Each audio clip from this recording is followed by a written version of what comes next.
Hello అందరికీ. ఈరోజు special ఏంటంటే మటన్ కర్రీ నా స్టైల్‌లో తయారు చేసి చూపించబోతున్నానండి. చాలా సింపుల్‌గా, హోమ్లీగా ఉంటుంది.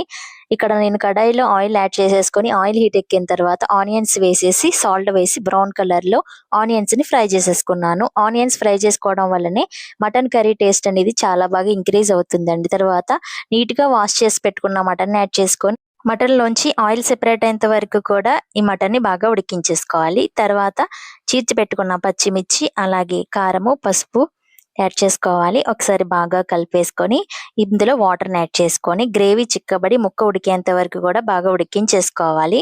చిక్కబడుతుందనగా గ్రేవీ మీకు ఈ వీడియోలో చూపిస్తున్న మసాలాలని మెత్తగా గ్రైండ్ చేసుకొని పెట్టుకోవాలి. ఈ మసాలాల్లో మెయిన్‌గా వచ్చేసి అల్లం వెల్లుల్లి పేస్ట్ కూడా ఈ గరం మసాలాల్లోనే యాడ్ చేసి పేస్ట్ కింద యాడ్ చేసుకున్నానండి. ఒకసారి బాగా కలిపేసుకొని ఈ కర్రీని ఆయిల్ సెపరేట్ అయ్యేంత వరకు కూడా బాగా ఉడికించేసుకున్నాను. ఫైనల్‌గా ఆయిల్ సెపరేట్ అయ్యేంత వరకు ఉడికించేసుకొని కొత్తిమీరతో గార్నిష్ చేసుకొని వేడి వేడి అన్నంతోటి ఈ మటన్ కర్రీని తింటుంటే టేస్ట్ అయితే అదుర్సండి.